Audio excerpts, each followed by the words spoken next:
In his previous life, he was born with a severe illness and spent most of his time in hospitals. To escape reality, he played video games. He died before reaching 20. He grew up sick, without friends, passing his days between hospital rooms and a gardening game where he built the place of his dreams. He believed he had been a burden to his parents, yet felt relieved to see them one last time before dying. He knew his life had been full of regrets, but he didn't blame anyone. As his life faded away, he wished for a second chance to live differently. He wakes up in a strange place, beneath a statue, surrounded by snow and mountains. Still dazed, he realizes he's no longer in a hospital and wonders where he is. As he tries to move, he notices another baby beside him. Shock hits him when he realizes he's a newborn too. Worried for both of them, he fears something terrible might happen if no one comes. A man soon appears, reaching out with a gentle smile and speaking in an unfamiliar language. The boy notices it isn't Japanese. Shortly after, both babies are taken to a warm, welcoming home. Safe at last, he understands that he has been reborn in another world. Unable to understand the language yet, he decides his first goal is to learn everything about this new place. 2 years pass. The man adopts both children and names them Kai and Rukia. Kai studies hard, slowly realizing that he truly has a new life ahead of him. This world is filled with wonders, magic, and possibly even gods. As Kai thinks about it, Rukia shows up causing trouble, teasing him by threatening to tell their father something. Despite the chaos, they grow up in a lively childhood full of discovery. Kai learns about the local religion. The world was created by a god named Farley, alongside 13 other gods. Their adoptive father is a priest. Children blessed by a god receive a sacred mark on their chest and can use divine powers by invoking that god's name. These powers differ greatly from normal magic, which focuses on destruction. The divine mark appears during adolescence, at age 12, through a ritual at the temple. Many gods' names are kept secret. One day, by chance, Kai finds a forbidden book reserved for the high priest and discovers a god's name that was never revealed to the public. When Kai realizes he bears a sacred mark, he celebrates, confirming that he truly is blessed. Rukia already knew and gets excited. Their adoptive father is stunned and proudly calls them by name. He embraces them, calling them miracles and expressing his pride.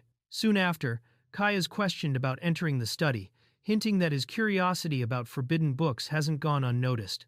At 10 years old, Kai tries invoking the gods' names from the secret book, but nothing happens. Frustrated, he wonders if the god who blessed him is among the unrevealed ones. Unable to access the locked study again, he considers the temple instead. Despite his anxiety, he keeps training daily. Rukia finds Kai training once more. He suggests that she should also try discovering the god who blessed her. Curious but hesitant, she recalls their father's warning to keep it secret until the ceremony. Kai, however, already has a plan. They decide to test the known gods' names. When Rukia says idea, something reacts instantly within her. It's the god who blessed her. She confirms that she heard a voice when she spoke the name. Kai is thrilled and realizes her power might help him uncover his own divine origin. Together, they prepare to try. Rukia activates her ability, the Eye of Truth, and clearly sees the name of Kai's god, Alamira.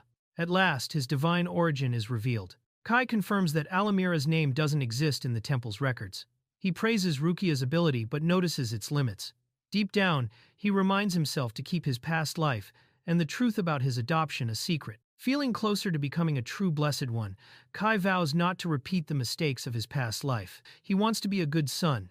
With Rukia by his side, he decides to become a priest one day, to repay everything their adoptive father has done.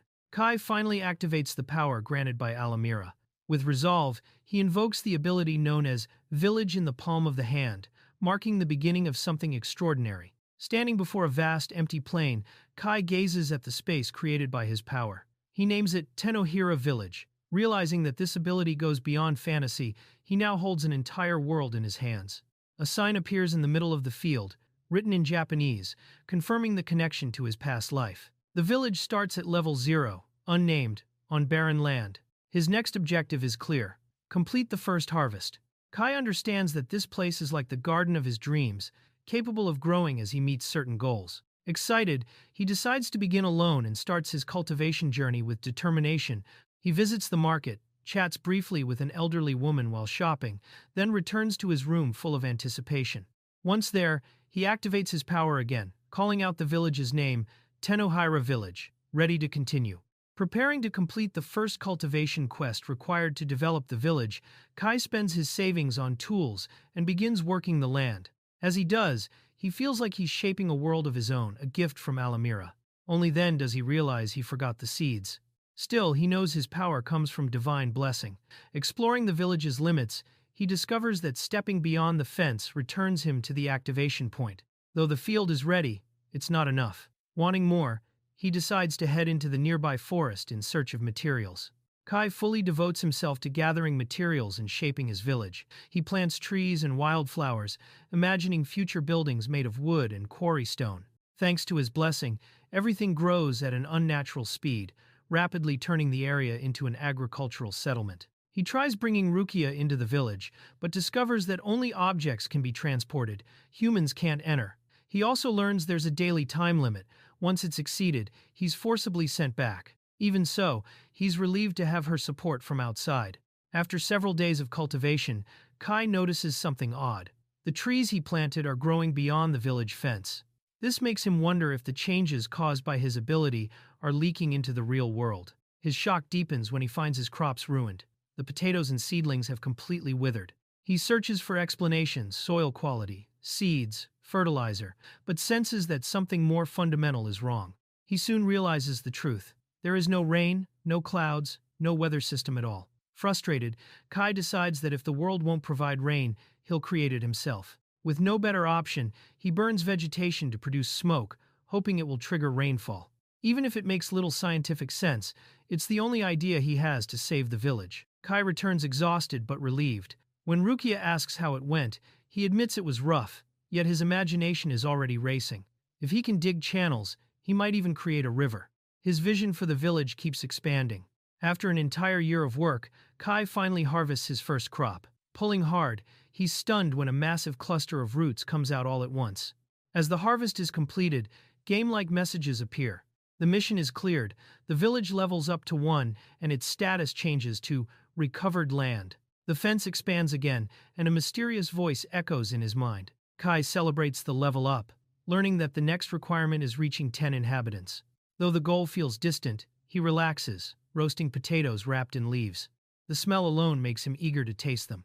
Suddenly, a young elf girl appears before him with a gentle smile. Kai freezes in surprise as she silently hands him something. He thanks her, still trying to process her sudden arrival. When he asks where she came from, she happily answers after tasting the potato. She introduces herself as Enel and claims she was born from him, even calling him father. She explains that she's the village's cultivation support and administrator, created to help manage this world that now belongs to him. Kai is left completely stunned. Enel says food is enough for now and suggests bringing items from the outside world.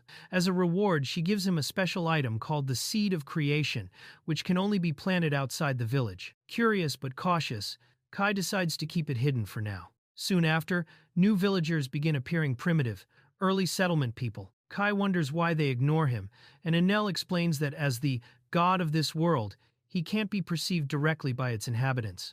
When Kai asks how to attract more people, Enel explains that food is essential. She suggests cultivating hemp, a versatile plant used for rope, clothing, oil, and edible seeds. Though hesitant, Kai agrees.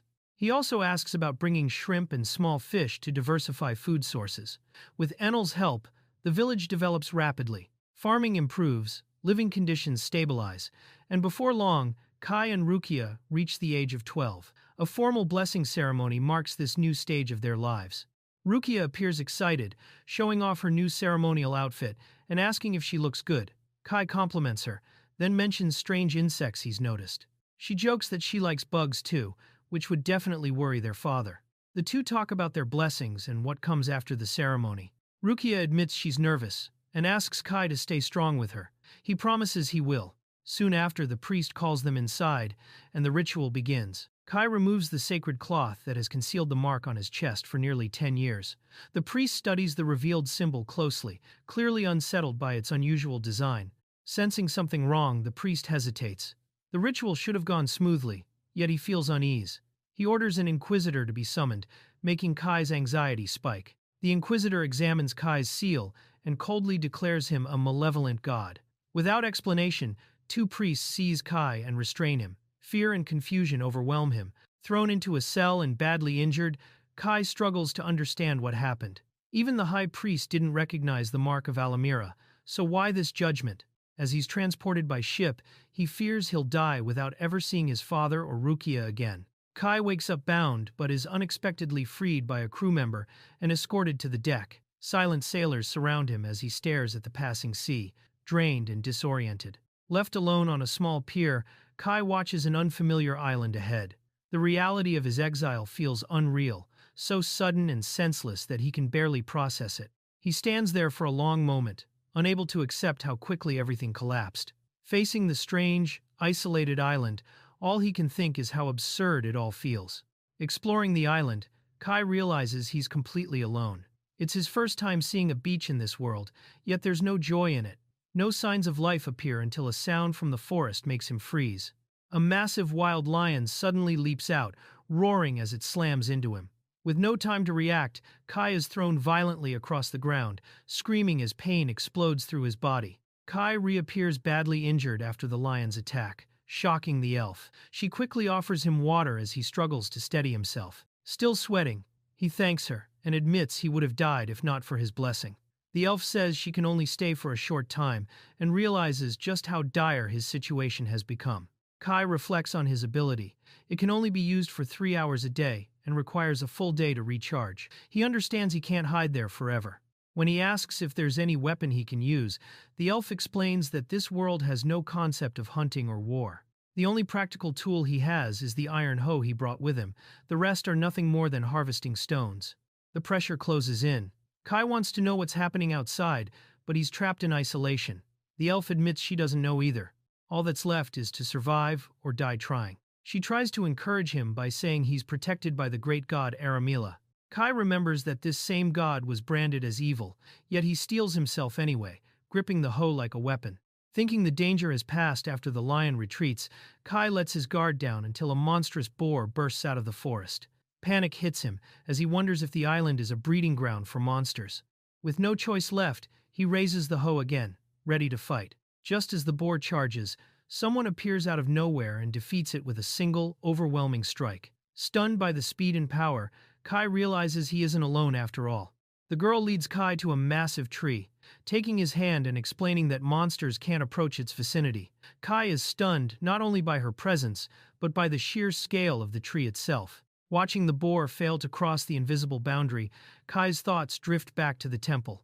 He begins to wonder if he was sent to this island to die, even if indirectly. He thinks of his father and Rukia, hoping they're safe. Despite the uncertainty, he decides to focus on what he can control: survival. Accepting life on the island for now, he vows to endure until he can escape and return to the city. That night, Kai curls up at the base of the tree, shivering in the cold.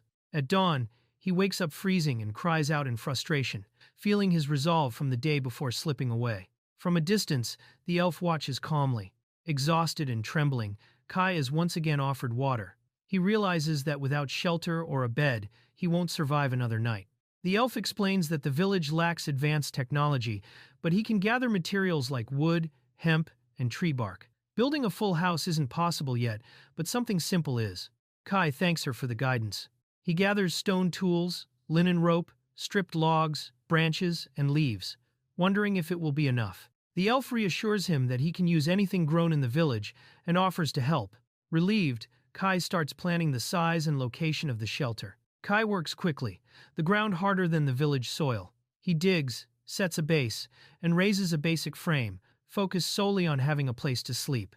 As he makes adjustments planning a fire pit, ventilation, and a roof sturdy enough for rain, he senses someone watching. The mysterious girl from before observes him from afar. Kai notices her. He finishes the cabin and builds a simple bed using leaves and linen. Finally able to rest, he feels satisfied, especially knowing the materials naturally repel insects. With shelter secured, he wonders what tomorrow will bring. Kai wakes up comfortable for the first time, appreciating the warmth of his new cabin. As he relaxes, Enel appears, greeting him cheerfully and asking if he's had breakfast. They eat together while Kai watches the village continue to grow. Food and water are easy to obtain thanks to his ability, but he knows that if he ever loses access to it, he'll be trapped. That's why he decides to start cultivating farmland directly on the island as well. Enel offers to help if anything new appears on the island, asking only that he bring it to her, especially if it's tasty. Kai agrees with a smile, realizing how much having a positive companion matters in such a harsh situation. As he carries a bucket, Kai admits that he genuinely enjoys working the land, even if survival is his main reason. During his routine, he finds strange oranges and wonders who left them. Looking up, he spots the girl watching from a distance. He calls out to her, but she silently disappears. Unsure whether she's a native or another exile, Kai feels grateful for the oranges she left behind. Clenching his fists, he shouts with renewed energy that he will survive. Elsewhere, a young boy screams and runs, calling the girl a demon. She notices something behind him and tries to warn him too late. A monstrous creature is approaching from behind.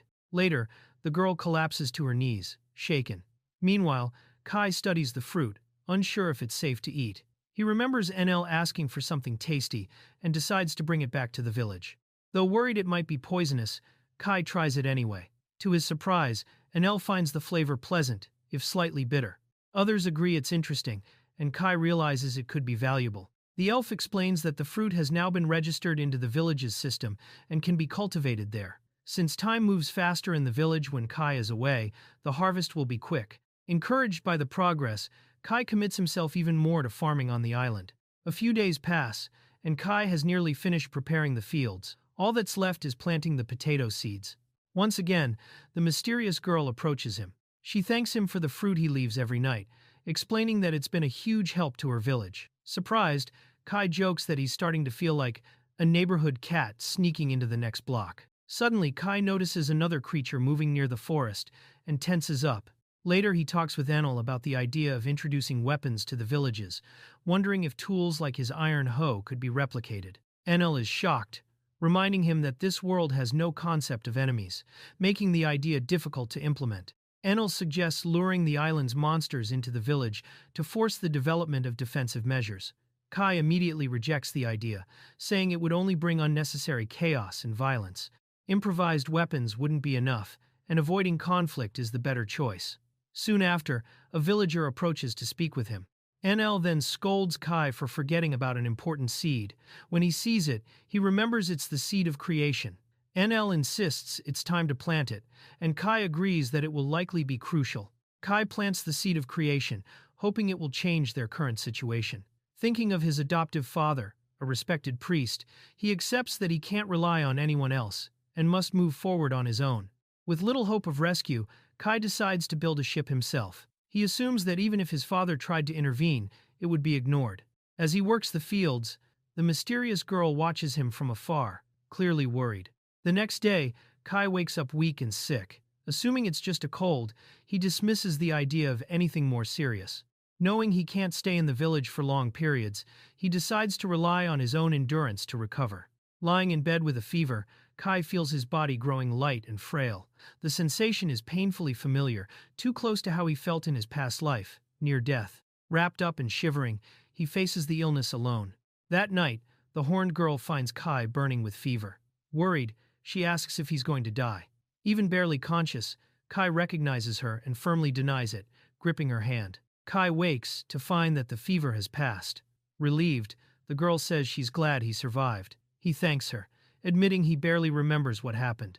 After hesitating, she asks him seriously if he's afraid of her. Kai admits her appearance resembles the demon Farleyism, white hair, pale skin, black horns, but says she doesn't scare him. He even calls her cute. Shocked, she asks if he truly feels no fear. When he confirms it, she's visibly moved. She sits close to him, making Kai extremely nervous. She asks again if her closeness frightens him. When Kai realizes she was born on the island and has always been alone, he connects it to the blessing rituals in exile. Even so, he shows no fear, which surprises her even more. She finally opens up, revealing that many children were sent to the island before Kai. All of them feared her. Some fell ill, others were killed by monsters, and she couldn't protect a single one.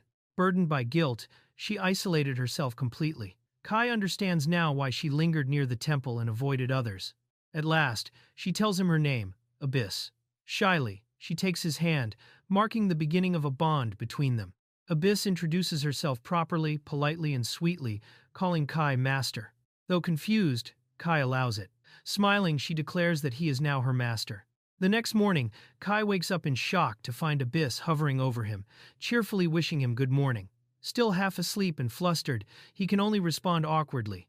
As Kai fully recovers, Abyss continues to watch over him. After a series of cute, confusing moments, Kai reflects on how strange his new life has become. Now he's living with Abyss. Together, they tend the fields. With her help, farming and shelter maintenance become much easier. Still, Kai realizes his diet is limited, and that he needs more food variety. Kai explains that the seed he planted is a creation-type seed, though he has no idea what it will produce. He jokes that he hopes it's something useful, like rice or meat, laughing at the idea of meat fruit. Days later, a sprout finally appears. To their complete shock, what emerges isn't a plant, but a child, rising directly from the soil. Stunned, Kai and Abyss argue over what to do. Abyss casually suggests harvesting it and even prepares tools, but Kai panics and refuses. No matter how much she insists that he wanted meat, he can't bring himself to eat something that looks human. Instead, they carefully dig it out to examine it. Kai lifts the small, lightweight being, sensing something unusual about it, almost like a warrior's presence. Suddenly, it opens its eyes, startling them both. The tiny creature energetically stands up and begins walking around, leaving Kai and Abyss speechless. Kai notices that it instinctively understands his command to sit, making him wonder what exactly he has created. Curious, Kai hands the creature a hoe to test its strength. Though it doesn't look like a fighter, it handles the heavy tool effortlessly and begins plowing the field with surprising efficiency. Kai and Abyss watch in amazement as the creature finishes tilling the land on its own. They realize it's a new form of labor. When a woman later hears that it originated in Tenohira village, she suggests it must be as sturdy as a human and questions whether Kai has unintentionally created living labor itself. Abyss offers to hunt something for Kai to eat, fully aware of the dangers. Kai knows he can't rely on her alone, but he's genuinely touched by her concern and devotion. Kai asks Abyss to teach him how to survive in the forest. She hesitates, calling it a secret, but he decides to explore anyway. He explains that the small warrior will come along and that he'll retreat if things get dangerous. Preparing for the expedition, Kai sets out with Abyss and the small warrior. Abyss warns him not to push too far, and Kai promises to follow her guidance. As they walk, she points out poisonous plants and dangerous dark areas, while the small warrior moves ahead as a scout. During the exploration, Kai finds an unfamiliar plant and comments on how different the vegetation is compared to the kingdom he came from. Abyss watches his careful movements and clean appearance, realizing he's not just some wild child. Excited, Kai collects the new material. As they continue, Kai notes the absence of monsters. Abyss replies calmly that they're probably hiding, waiting for the right moment because he looks appetizing. Kai freezes, unsure whether to feel flattered or alarmed when she confirms it without hesitation. When Kai decides it's time to head back, the small warrior suddenly behaves oddly. A massive serpent bursts from the trees and lunges at them. Kai freezes in shock, but Abyss reacts instantly, throwing herself in front of him and shouting his name as the creature attacks.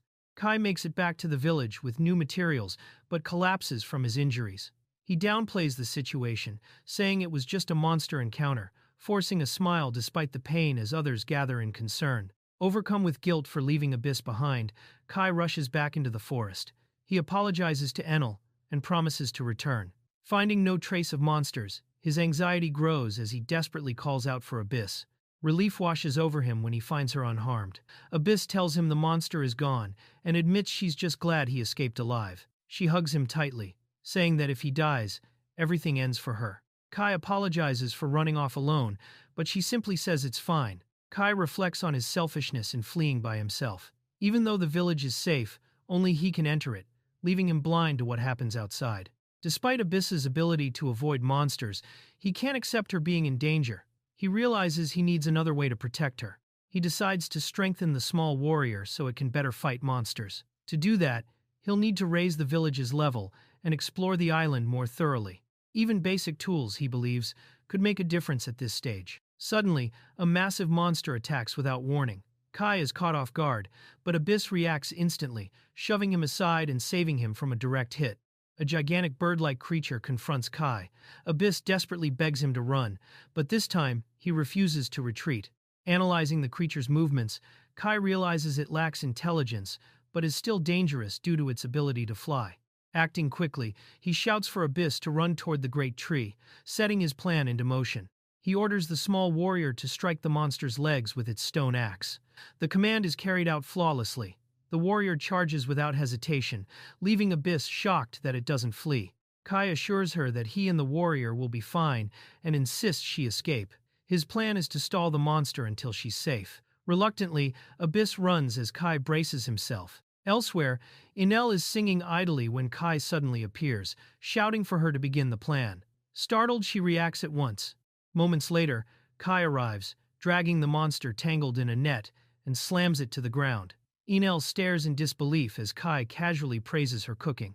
Kai orders several torches to be prepared, explaining that he'll use them to exterminate the monsters. With confidence, he heads out again. Enel watches as yet another monster falls, and the village slowly returns to normal. Kai charges the creature with a flaming torch, aiming for its wings. Enel supports him by providing more fire. The plan works, keeping the monster away from the village. He continues coordinating the attack, directing Enel and Yumotsu with precision. As he fights, Kai realizes he no longer wants to run alone. He's been protected, and now he wants to protect others. With resolve, he moves into the next phase. Kai launches another strike, burning the monster's feathers again. The blow lands, but the creature still stands, glaring at him with rage. Kai stumbles as he retreats. The final strike hits its feathers head-on. The monster writhes in pain and tries to pull back. Kai cheers alongside the small warrior, relieved. The creature finally collapses, defeated, and Kai smiles, acknowledging everyone's help. Then Kai notices the monster is still barely alive and warns Abyss, who hasn't fled. Tension spikes. Without hesitation, he grabs Abyss and the small warrior and shouts for everyone to run as fast as they can. Abyss blames herself, believing her hesitation put Kai in danger. As the wounded monster thrashes behind them, she lowers her head and begs him not to hate her. Kai, confused, tries to understand her words. Suddenly, Abyss releases a powerful blast of magic straight into the monster's face. The creature crashes to the ground, completely defeated. Kai stands frozen, stunned by the revelation. Abyss is a mage. Unlike divine blessings, her power is inherited through bloodline. He realizes this is the first time he has truly witnessed a full magical transformation. Kai gets excited and calls Abyss a mage, but she shakes her head, saying she only knows how to use magic. Avoiding his gaze, she hesitates, then asks honestly if he could keep staying by her side and not hate her even without knowing what she truly is. Kai answers without hesitation that he would never hate her and wants her to stay with him. In response, Abyss reveals the truth. She isn't human. She is a combat doll created long ago to serve a mage named Abyss. She doesn't age, doesn't need food, and survives solely on magic, a tool made for battle. She reveals her true name, Replicant Abyss. Though artificial and immortal, she explains that her body is indistinguishable from a human's, built with a completely natural structure, as if designed to pass as an ordinary person. Kai calmly processes everything. Despite her youthful appearance, Abyss was created over 1,000 years ago and only awakened 58 years ago. She doesn't age, eat, or live. Like others, she's a relic of the past, a replicant. Even so, Kai shows no rejection. Abyss, embarrassed and unsure, watches him closely as he treats her no differently. Abyss admits her insecurity. She isn't human and looks like a demon. Kai firmly takes her hand, looks her in the eyes, and thanks her for trusting him with such a secret. He tells her plainly that he doesn't find her strange at all, he finds her beautiful. He promises he won't abandon her, no matter what, and says he's willing to risk his life for her. To him, Abyss isn't a machine. She's the one who saved his life, making her a precious reward rather than a burden. Abyss confesses that she doesn't know how to live alone, or how to live at all. Overwhelmed, she asks to stay with Kai.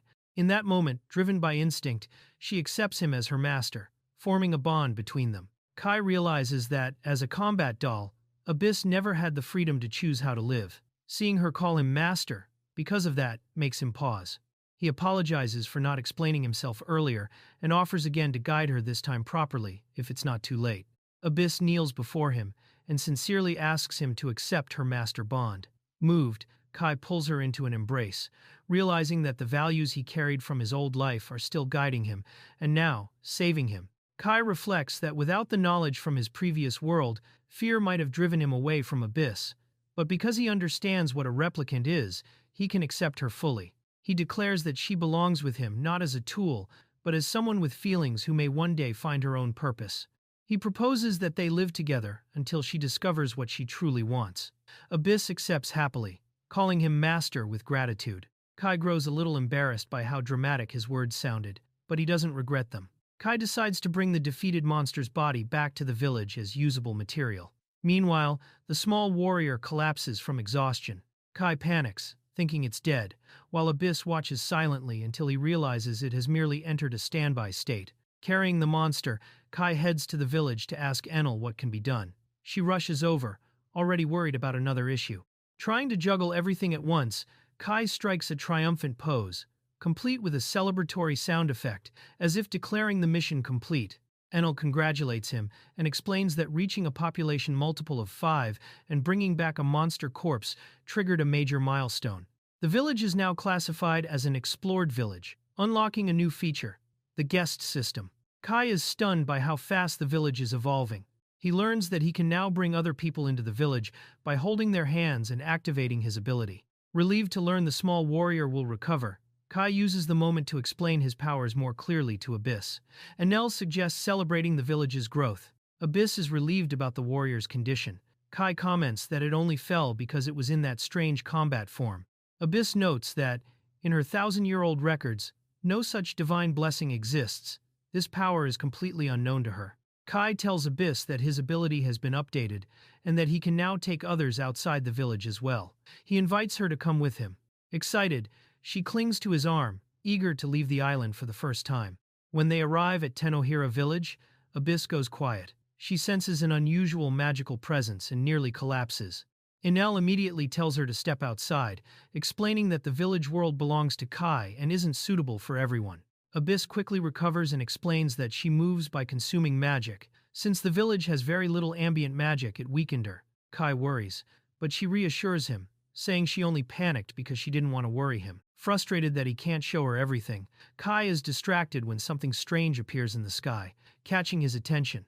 Later, Kai finally eats meat for the first time since arriving. Though it's monster meat, Enel assures him it tastes good, seasoned with salt made from seawater. Kai tries it and is genuinely amazed. He enjoys the meal and offers some to Abyss, but she declines, content just watching him eat. To her, the food seems tastier simply because he's enjoying it. 3 months have passed since Kai arrived on the island. Afterward, they explore the southern part of the island, where a massive tree stands. Abyss confirms the island is shaped like a gourd and that the strange area truly lies to the south. With the village now at level 5 and the guest system unlocked, Kai plans further development. During another exploration, they discover an olive tree. Seeing its potential, Kai decides to cultivate it for oil, already thinking ahead to the village's next stage. He arrives at Tenohira village on the island with a clear goal, planting tangerines and bananas. He notices the bananas are small, sweet, and easy to eat, and that the plant itself can be used for steaming food or even roofing. The tangerines have a strong flavor, sweet and sour at the same time, and eating them leaves him feeling refreshed, as if they're especially nutritious. Looking over the harvest, he realizes he doesn't have enough seeds to replant properly. He wonders if these fruits aren't native to the island at all. Maybe they're enhanced varieties brought by someone from a more modern world. He considers bringing in large amounts of shells and small fish to try creating an ocean. The girl tells him the effects would show up quickly in the village. Excited, he says that if an ocean forms and civilization keeps growing, he wants to build a ship someday and think about escaping. He admits that returning to the god's temple is impossible. For now, he just wants his family to know he's safe. When the girl asks if he plans to flee, he says he simply wants to see them again. He imagines his sister and father smiling, then realizes he's formed bonds here too. Even if he leaves one day, this village has become a new kind of family. She quietly repeats the word family, clearly moved. He adds that Abyss is family to him as well. Overcome with emotion, she hugs him tightly. He's embarrassed but accepts it. Half joking, he remarks that the village has developed far too fast for just a single year. When they return home, the children of the village rush over to greet them. He mentions that he managed to obtain 2 ocean-related seeds and that, in only 3 months, the village has already reached level 7. Laughing, he notices how one child became a warrior and another a dwarf, amazed by how quickly the civilization is evolving.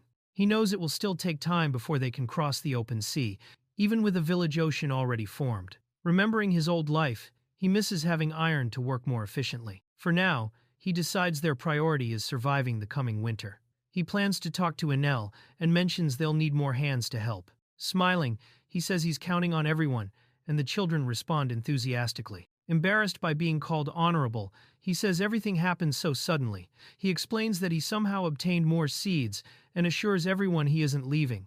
He just wants to keep leveling up steadily. The village manager reminds him she can only help so much, while he considers what the village needs next. He concludes that livestock is the next step and begins planning it with the others. They talk about raising cows or horses once the land allows it, since extra labor would help. He's startled when only one animal appears and complains that they need at least a pair. She explains that domestication is difficult and that only one showed up for now. He decides to search the northern part of the island to find another. He announces that he's heading north and asks if it's safe. She agrees, saying it doesn't seem too dangerous. Smiling, he starts immediately. Together they raise their arms with excitement as the children cheer them on. They run across the island, and he jokes that they're only halfway there. She asks if he thinks they'll reach the north soon. He replies that running like this makes him feel alive, and asks if she's tired. She says no, smiling as she admits she always has fun when she's with him. He grows shy but keeps moving forward beside her. Reaching the northern area, they find it calmer than expected. She explains that monsters avoid the area because the magical energy there is strong, but warns that using magic could still draw danger without natural barriers. They briefly consider moving their base there, then conclude it wouldn't be safe. Disappointed, he accepts the reality. They finally find a herd, and he celebrates. He asks her to use a bit of magic just to stun them. She agrees, though she admits manipulating magic like that makes her uncomfortable. The animals seem slow and not very strong, so they decide to proceed. She releases her magic, knocking one animal down. The others scatter. Worried, he asks if it's dead. She says she tried to hold back. For a moment, they're unsure if she hit too hard. As they approach, more animals suddenly surround them. She orders him to stay behind her. One charges, and she jumps in front of him to block the attack. She tells him to run while she tries to stun them all. Reluctantly, he retreats. She struggles to control her power and realizes the situation is spiraling. With a stronger blast, she knocks several animals back, but some keep advancing.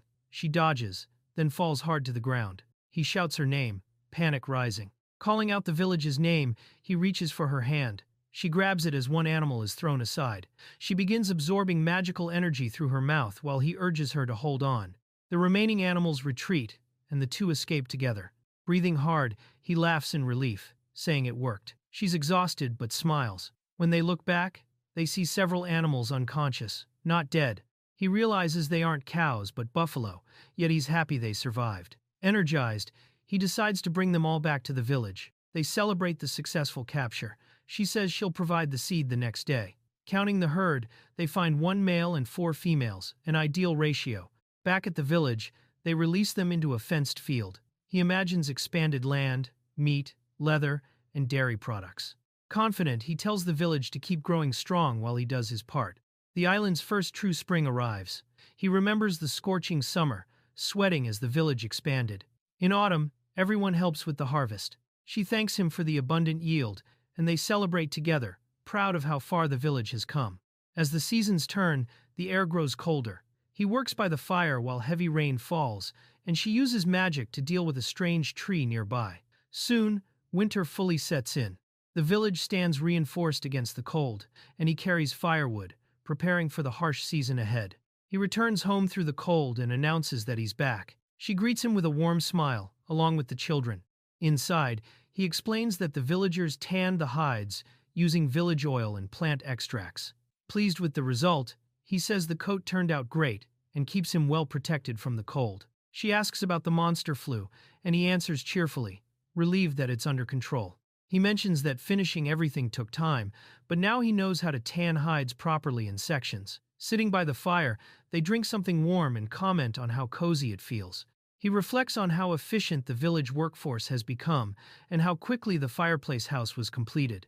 They sit quietly, enjoying the warmth while winter rages outside.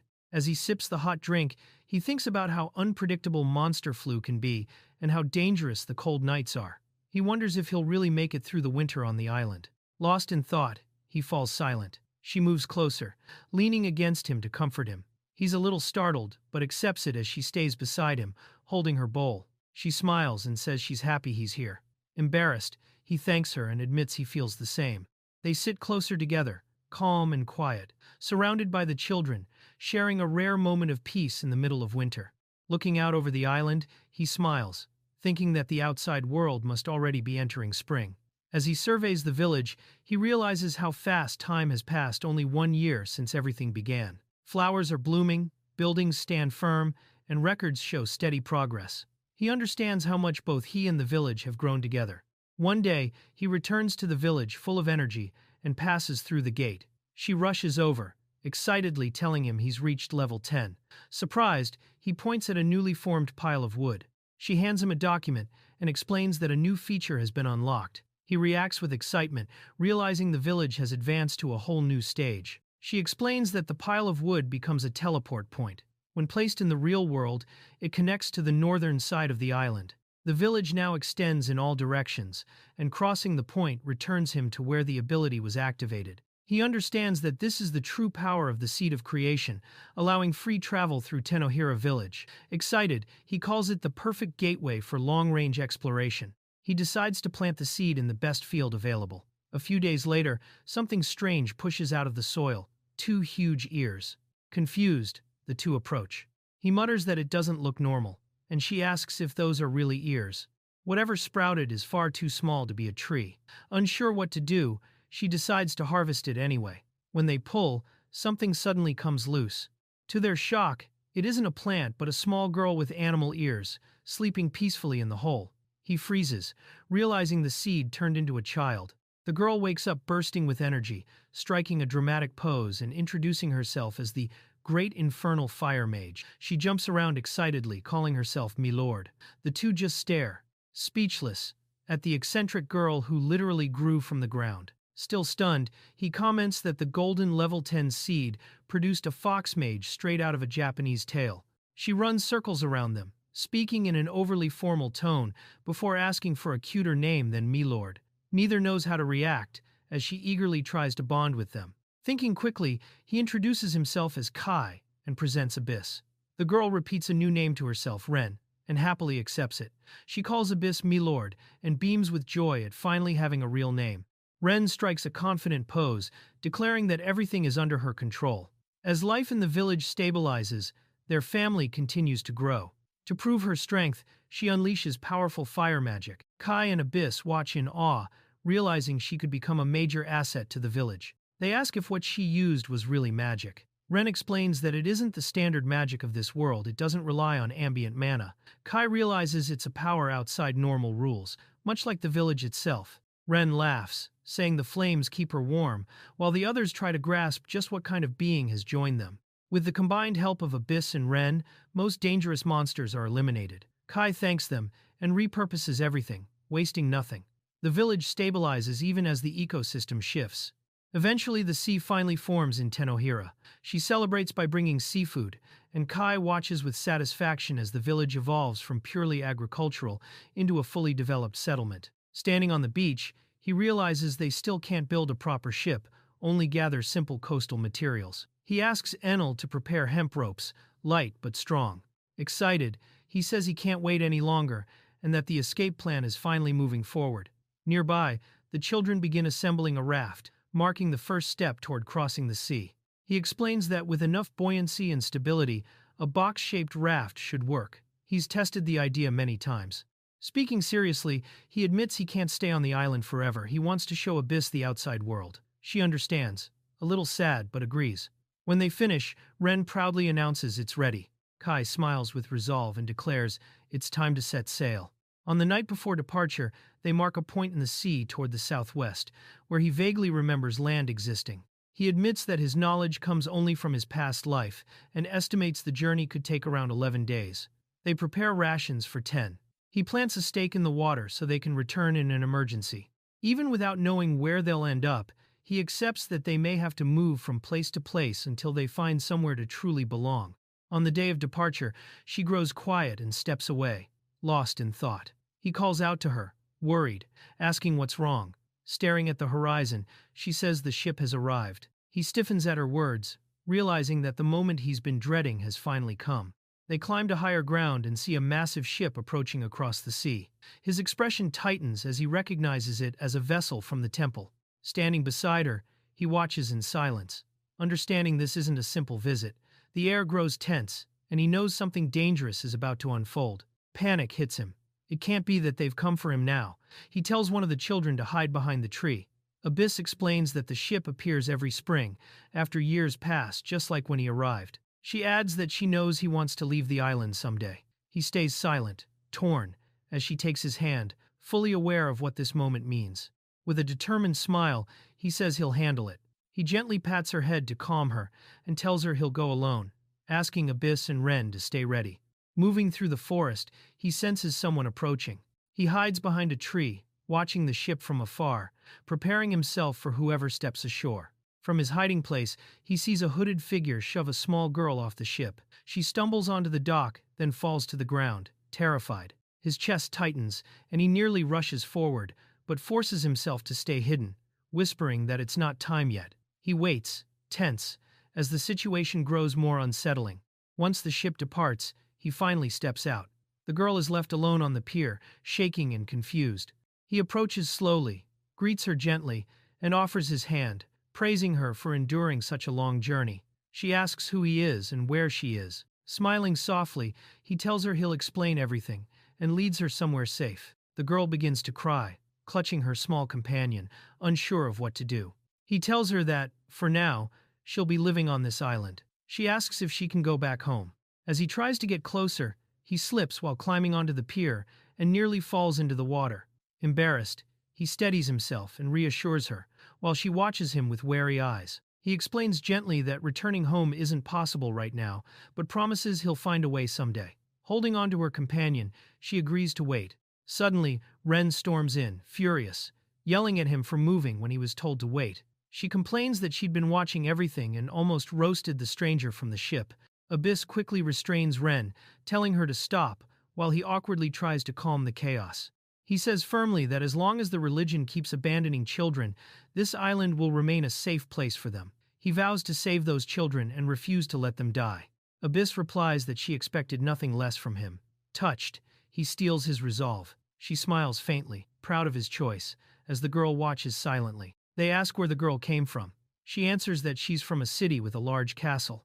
He realizes the island has been used as an orphan dumping ground by multiple nations, and that the temple operates globally. He notices the sacred seal on her chest is the same as his. He suggests holding a proper blessing ceremony later, noting she was abandoned in the middle of one.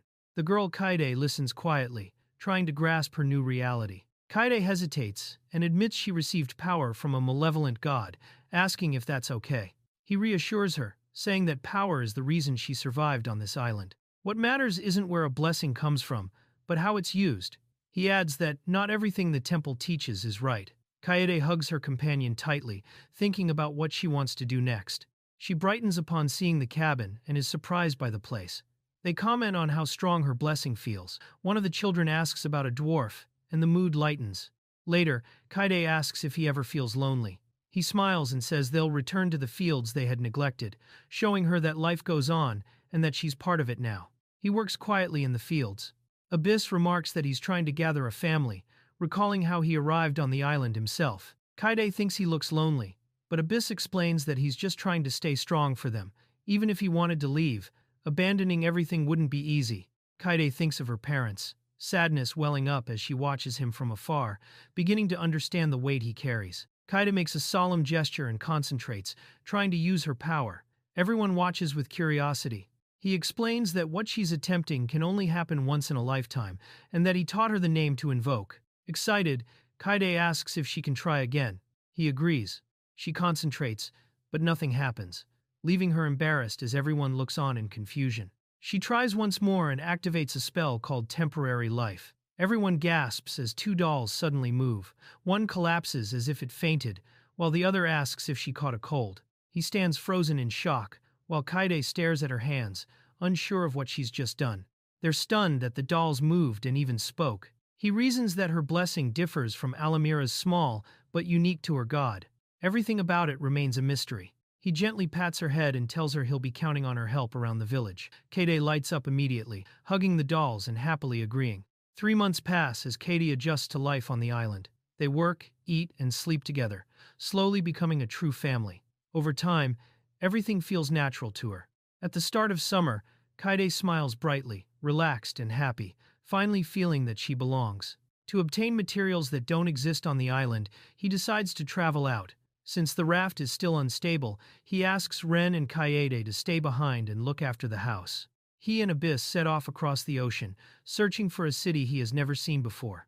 On the raft, he watches the horizon with quiet anticipation, while Abyss waves cheerfully, and the small companions tag along on the journey. Staring out at the sea, he realizes that no matter where he looks, the horizon is just a straight line.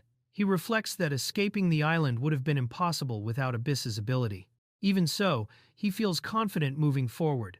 At the same time, he knows leaving Kaede behind was the right choice to keep her safe. Exhausted, he nearly dozes off until a splash of seawater jolts him awake, reminding him the journey is far from over. Ren complains that she wanted to come too instead of staying home. He explains that the raft can't safely carry 4 people, and that they have no idea what dangers might appear. She insists, but he calmly decides that she's the only one who can protect Kaede properly. He adds that he needs Abyss for navigation and mapping. Ren sulks, accepting it reluctantly as they prepare to depart. Back on the island, Ren calls Kaede to help while she waters the crops. Together they tend the garden and handle household chores. Kaede notices that plenty of food was left behind: smoked meat, vegetables, and even a simple fish pond. Later, she pauses with a bucket in hand, gazing around quietly as time passes. Kaede remembers his words about not relying solely on the village and worries the fields still need care in case of an emergency. Ren tells her not to stress and suggests playing later. They split the work. Ren and the others fetch water, while Kaede harvests beans. Even without him there, they keep everything running smoothly. Sitting by the stream, Ren admits softly that she just wanted to enjoy life after being born. She watches Kaede stacking stones nearby and sighs, accepting that protecting the island is now her role. The small creatures nearby splash water around, trying to lighten the mood. As Ren carries buckets, she mutters his name and wonders when he'll come back. She pauses, staring up at the bright sky. Meanwhile, Kaede walks along a path, telling herself he won't be gone for long. Suddenly she hears a noise, something falls nearby. Her heart races as she remembers the warnings about dangerous creatures. She scans her surroundings nervously, afraid she might not be alone. Trying to calm herself, Kaede keeps moving, but something suddenly darts between the trees. The sound grows louder. She freezes, panic flooding in, then bolts forward, clutching her plush tightly as she senses something chasing her. She trips and falls, curling up on the ground and crying in fear. A massive flying monster appears behind her, beak wide open. She screams for her brother as the danger closes in. Out at sea, he and Abyss manage to escape a strong current thanks to her magic. Abyss explains she can use that ability properly only outside of combat, and admits Ren is far stronger in a fight. He lets out a nervous laugh, relieved they're safe for now. Still, both feel uneasy, unaware that Kaede is in danger at that very moment. Back on the island, Kaede is cornered by the monster and frozen in terror. She cries out again. Ren arrives just in time, leaping between Kaede and the beast. The monster attacks once more, but Ren drives it away, standing firm. Kaede breaks down and clings to Ren, sobbing. He hugs her tightly and promises he's here now and that he'll always stay with her. Slowly, she calms down, still holding her plush. Ren carries Kaede on his back through the forest. She apologizes repeatedly, worried he might not come back someday. He keeps walking in silence toward the hut while she clings to him, unsure but comforted. Later, Kaede's anxiety returns. She whispers that she's scared Ren won't return one day. Tears well up, and she shakes her head, refusing to imagine it. She finally breaks down, sobbing that she feels lonely and afraid of being left behind. The others rush in to comfort her, hugging her close. Held by her friends, Kaede slowly calms down. She whispers that Ren will come back, she believes it. Together, they agree to wait, while the small creatures cheer them on. That night, Kaede wakes up to a strange sound and calls Ren's name. She quietly steps outside, listening carefully as the small creatures follow her into the darkness. She discovers the creatures digging near the tree, more emerging from the ground one by one. Ren explains calmly that this is how the warrior Kun increase their numbers and that there's nothing to fear. Kaede wonders if it's some kind of ritual. Ren smiles and tells her she'll see the results soon. Days later, Kaede watches in amazement, as even more of them appear. Ren explains that once he allowed them to reproduce, they began planting the seed themselves. Kaede realizes this is how they multiply and watches proudly as a new plant sprouts. She admits she doesn't feel lonely anymore with so many around. Hesitating, she hugs one of the warriors and thanks Ren, tears in her eyes, promising they'll wait for his safe return. Out at sea, land finally appears on the horizon. Ren perks up, saying it matches the map. He looks exhausted, joking about stiff joints, while Abyss quietly watches as they approach the shore. They decide not to move the raft further yet, worried the current might throw them off course. Ren suggests going ashore first. He asks Abyss if there's a large river nearby, noting that cities are often built near water, and they head inland to investigate. Ren estimates it'll take about 3 days on foot, which is faster than staying on the raft. They need to reach the city quickly and can't keep Kaede waiting too long. After checking that everyone's okay, he urges them to move faster, and the group presses on. They're close to town now. Kai says they'll arrive soon and asks Abyss to switch to her adult form. She agrees and transforms, calling the warriors to gather as they prepare to enter populated territory. They return briefly to Tenohira village. Kai brings out a wagon, explaining that the warriors will stay behind to guard the village. They load goods to trade potatoes, fruit, beans, salt, and even a pair of buffalo. Kai changes into slightly better clothes for the trip. They're tight, but still an upgrade from hemp. Abyss notes that he looks different, more like a proper merchant. Kai pulls a hood with cat ears over Abyss's head to hide her horns. She checks her reflection, a little shy. Kai jokes that she looks cute. She spins once and asks how she looks. With that, they set off. They cross a small bridge in the cart. Hearing human voices nearby, Abyss tenses up. Kai suggests investigating if they're locals. They can ask for directions. The voices seem to be coming from the bushes ahead. Before they can react, Kaede is suddenly tripped and sent crashing to the ground. A group of rough-looking men step out, smirking. They complain that they're done playing around and call her troublesome, clearly with bad intentions. The men grab Kaede and threaten her for trying to run. From a distance, Kai and Abyss spot the scene. Kai hesitates for a split second, but Abyss calmly notes that the men look weaker than the buffalo. That's enough. Kai moves. He releases a shock spell that drops one man instantly. Electricity spreads, and the others panic and collapse. Kaede stumbles back, shaken but unharmed. Kai and Abyss rush to her side. Kai apologizes for the chaos and checks if she's okay. He introduces himself as a merchant named Kai, adding that the magic came from his escort, not him.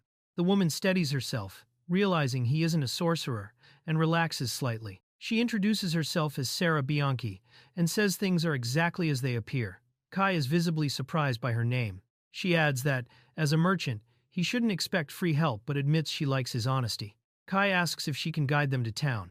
Sarah hesitates, thinking quietly. By chance, she's already managed to escape the city once and wonders if it's right to go back. Even so, she decides to help. With a firm smile, she says her sense of justice won't let her refuse and agrees to guide them at least part of the way. Relieved, Kai thanks her repeatedly and asks if it'll cause trouble. She reassures him calmly. She admits she still has urgent business in the city and says it might be fate that they met here. She confesses she was running away and had no one she could trust. Kai reflects on her words about fate. She then asks for one small favor. If he has a scarf or something similar, could he lend it to her? As he helps wrap it around her neck, Kai wonders if the collar she's wearing is connected to all this. Confused but willing to help, he agrees. They pass several unconscious men along the road. Sarah explains they're experienced mercenaries, part of a private army hired by a company. Kai crouches down, noticing their equipment: leather boots, gloves, a longsword, and a strange coin. He quickly picks the coin up. Sarah freezes for a moment. Kai remarks that this level of equipment is far too advanced for a remote island village. He suggests taking everything back to Tenohira. Sarah agrees, and together they gather what they can, still stunned by the discovery. To delay any pursuers, Kai restrains the men they defeated. It should buy them enough time to escape. As they continue by wagon, he asks if the region is always this unstable. Sarah explains that the Limelic Empire recently took control, causing the collapse of mercenary groups in the port city and throwing the entire area into chaos. Kai grows thoughtful at the mention of the port city. They finally arrive at Scorpa, a bustling port city that has prospered since ancient times.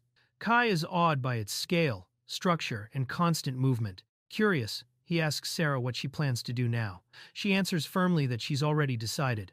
They stop at a food stall, and Kai excitedly invites everyone to eat his treat. They order a simple noodle dish. As he eats, Kai grows emotional, overwhelmed by the taste of real city food. For the first time since his exile, he feels like he's returned to human civilization. He devours the meal happily while Sarah watches, surprised by his reaction. Walking through the city, Kai mentions it's his first time visiting a foreign country he never had the chance in his previous life. Abyss, meanwhile, is visibly uncomfortable, experiencing a human city for the first time. With the crowded streets, Kai realizes he can't use his ability here. Deciding not to push his luck, he plans to buy spices and return home. They rent a small space in the bazaar and begin setting up a food stall. While working, Kai asks what Sarah plans to do next. She hesitates, then admits she wants to stay with him a little longer. Kai says he doesn't mind at all. He's glad to have someone who knows the city at his side.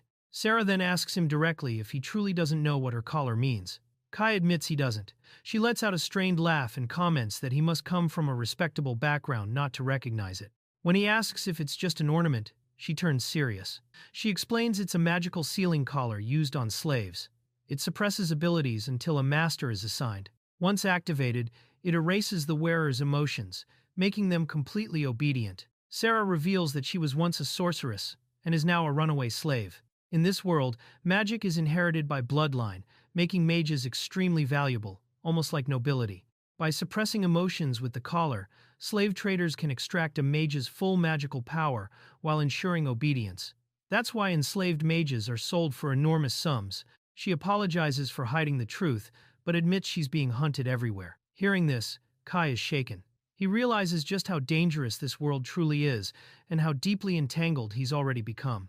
Sarah remarks that Kai looks like he comes from an influential merchant family, since he's traveling with a sorceress, something common among wealthy houses that often keep enslaved mages. She finds Abyss's quiet, restrained behavior strange. Abyss responds coldly that she doesn't need a collar to follow her master. Sarah watches her closely, wondering if Abyss's emotions have already been erased. Kai asks if there's any way to remove the collar. Sarah shakes her head and says, "No, it's indestructible. Created by someone known only as a blessed one, though the details are unclear." She adds bitterly that the temples have been producing cruel artifacts like that for a while now, which doesn't surprise her, considering they also abandon children. Disturbed by everything he hears, Kai suggests they run away together. Sarah hesitates, asking if that would really be right. Kai proposes escaping by boat, reaffirming the idea. Kai insists he can't abandon the people they've helped along the way, and promises he'll also search for a way to remove her collar. Sarah thanks him quietly, saying she's in his debt. Inside, she feels her time running out. She wavers between telling him everything or simply asking for help.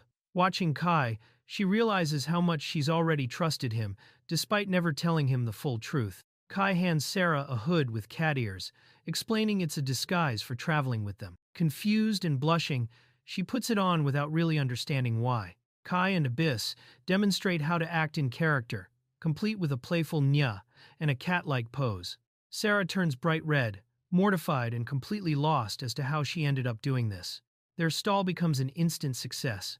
Customers crowd in, praising the goods and competing for the offers, some even pulling out gold coins.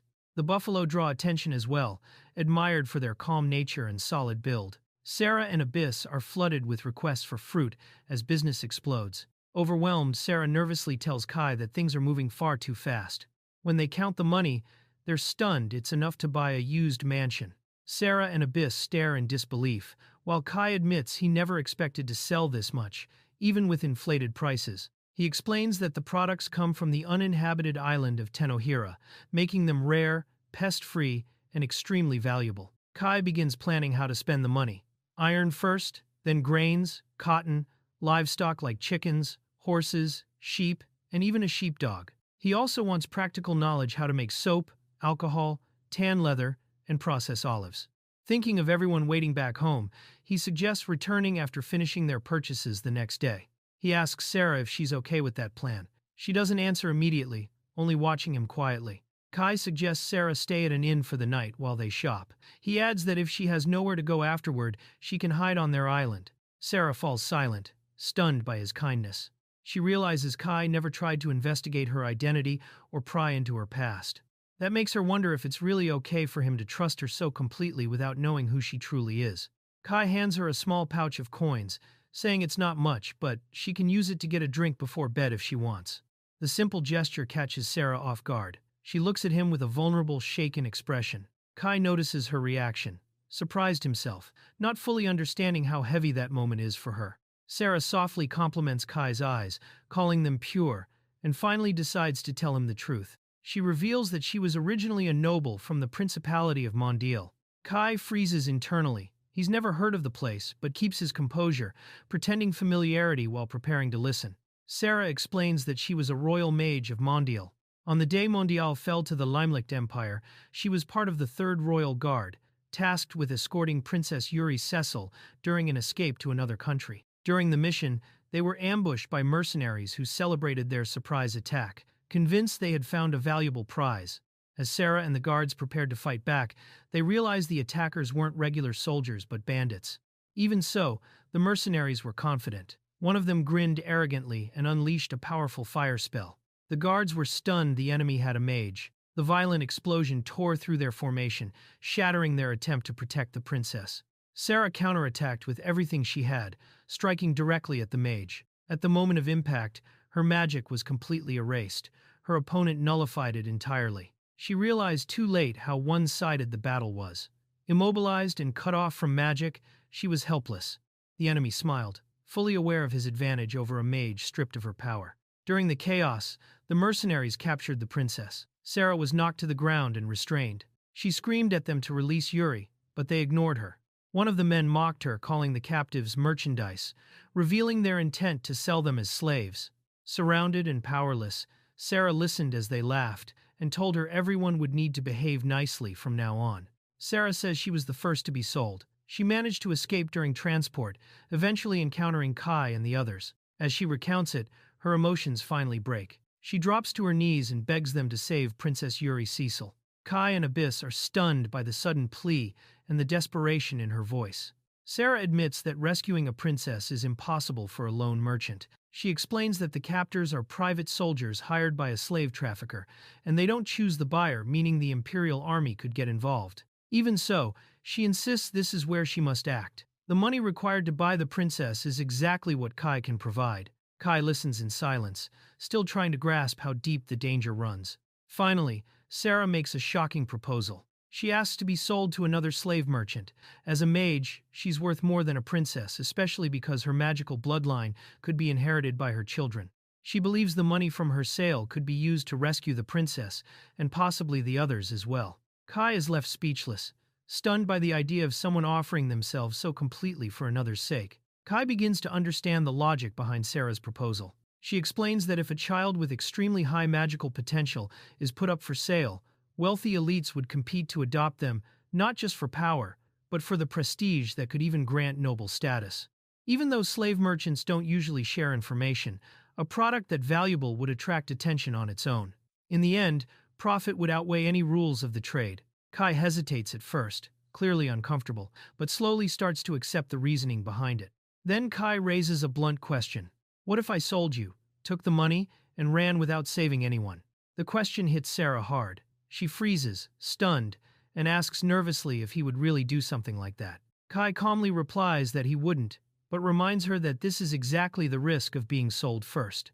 Sarah nearly breaks down from the shock of the thought. Kai, however, stays quiet and thoughtful, his expression calm rather than cruel. Kai realizes how deeply Sarah trusts him, even though they barely know each other. She admits she never once considered the possibility of betrayal because she believes in him completely. That trust weighs heavily on him. Even without any real obligation to her, he knows he can't exploit someone so honest. He remembers how others once helped him in this world, and how wrong it would feel to repay that kindness with betrayal. Even though deceiving her would be easy, he knows he could never bring himself to do it. Kai agrees to help but sets two conditions. First, Sarah must trust him no matter what happens. She accepts instantly, saying she will always believe in him. Then he reveals the second condition. Kai asks Abyss to remove her cloak. Abyss hesitates, but eventually agrees. The air grows tense as everyone waits to see why. Sarah gasps when Abyss removes the cloak, revealing white hair and black horns. Her first thought is that Abyss might be a demon. Kai speaks firmly, saying she isn't. Even knowing how risky this is, he chooses to trust Abyss openly. He explains that, In this world, demons are seen as symbols of evil figures, from myths used to scare children. If Sarah were to panic or make a scene, everything could fall apart. Sarah quickly apologizes, admitting she doesn't know much about demons at all. Then she adds honestly that she can't believe someone so beautiful could be one anyway.